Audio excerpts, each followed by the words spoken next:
Today, everyone, we will be discussing about the global village and cultural imperialism. McLuhan used his analysis or technology in order to examine the impact of electronic media, and he was writing during around 1960s.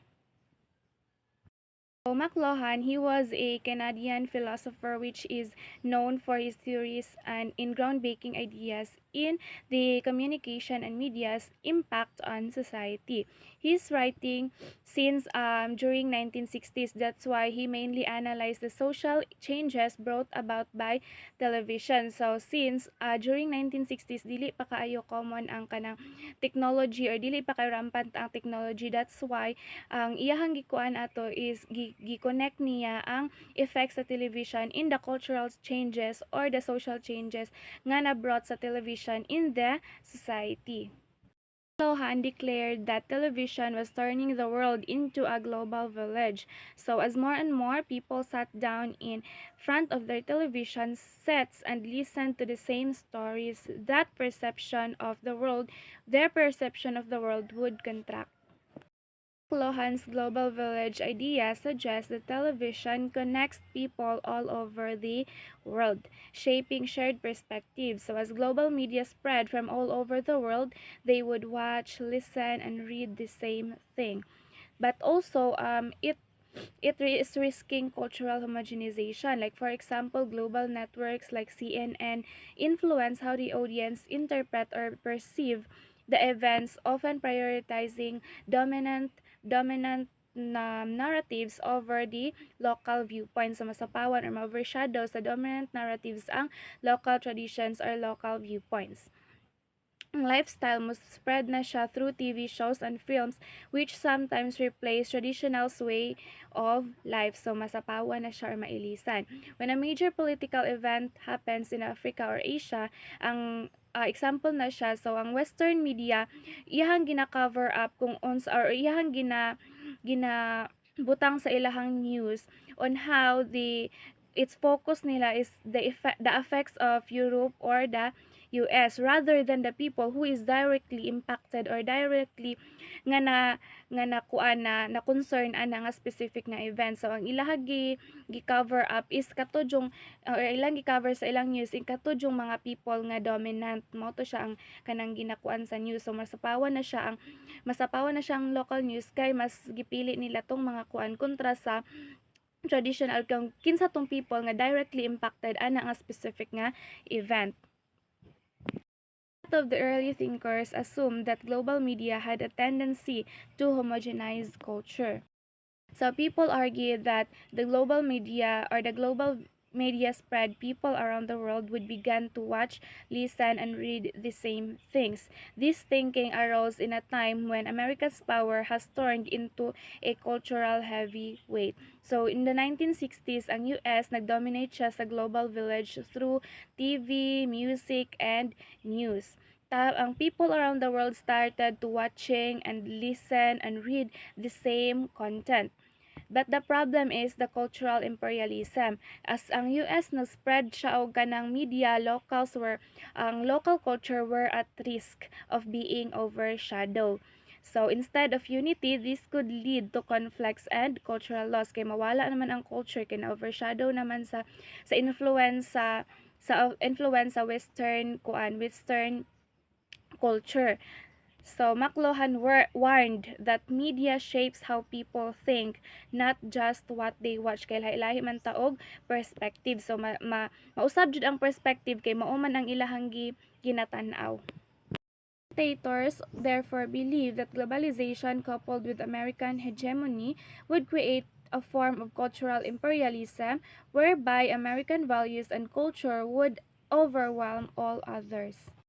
Commentators argue that globalization driven by American dominance leads to cultural imperialism, where American values, media, and lifestyle overshadow local traditions. For example, ang mga Hollywood films and fast food chains like McDonald's are nagwidespread na siya all over the world, often shaping global consumer habits and cultural preferences at the expense of indigenous. So mas pilion na sa tawo kung unsa to ilahang nakitaan perminti sa news or sa television. So that's why mas ma-overshadow gyud sa kanang American dominance ang traditional way of life sa tawo. Since 1986, Herbert Skinner argued that not only was the world being Americanized, but this process also led to the spread of American capitalist values like consumerism. As Herbert Skinner in 1986 mentioned that Americanization was not just about the cultural influence, but also about spreading capitalist values like consumerism. Like for example, the global popularity of the brands. The Nike and the Apple reflects how American consumer culture shapes buying habits worldwide. So makashape siya og buying habits sa people worldwide kay ma-influence man ang mga tawo to buy the same thing, which is kanang na risk na ang local traditions kay mas pilion naman ang napilion na sa mga tawo kung unsa tong common or kung unsa tong mas ginapalit sa uban, kung unsa tong uso kumbaga. So that's why ma-overshadow gid niya, ma-overshadow gid niya ang local narrative. So naa siya possibility nga ma-risk siya or mawala na siya ang kanang traditional way of life. Finally, John Tomlinson, cultural globalization is simply a euphemism for Western cultural imperialism since it promotes homogenized, westernized consumer culture.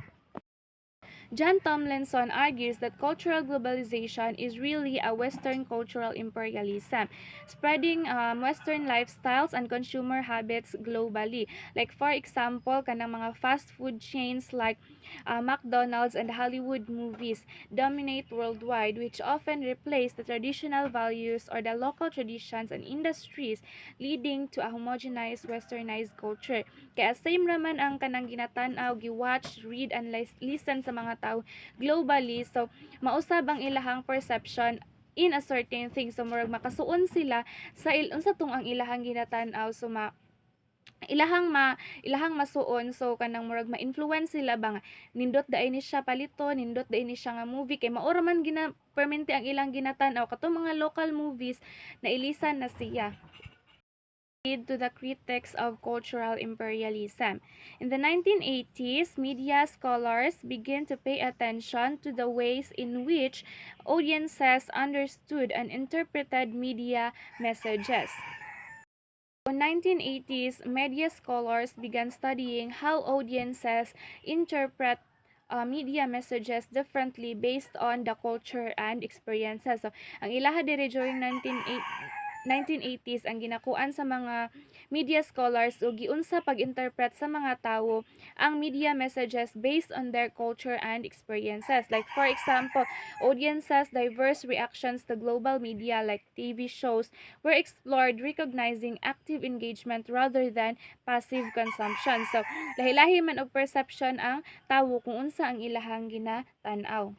During 1985, Indonesian cultural critic Len Ang studied the ways in which different viewers in the Netherlands experienced watching the American soap opera Dallas. Through letters from 42 viewers, she presented a detailed analysis of audience viewing experiences. Kaning Dallas is a story of a family about siya sa family affair. Then mga rich na sila or mga dominant family.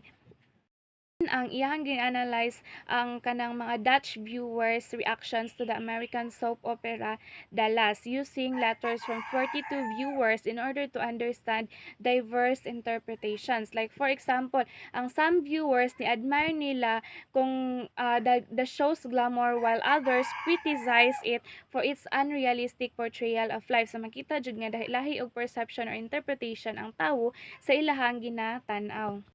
1990, L. Hukatz and Tamer Lieberts decided to push ang analysis further by examining how viewers from distinct cultural communities interpreted Dallas. So sila ang ning-push through sa kanang study or sa research ni Lanang.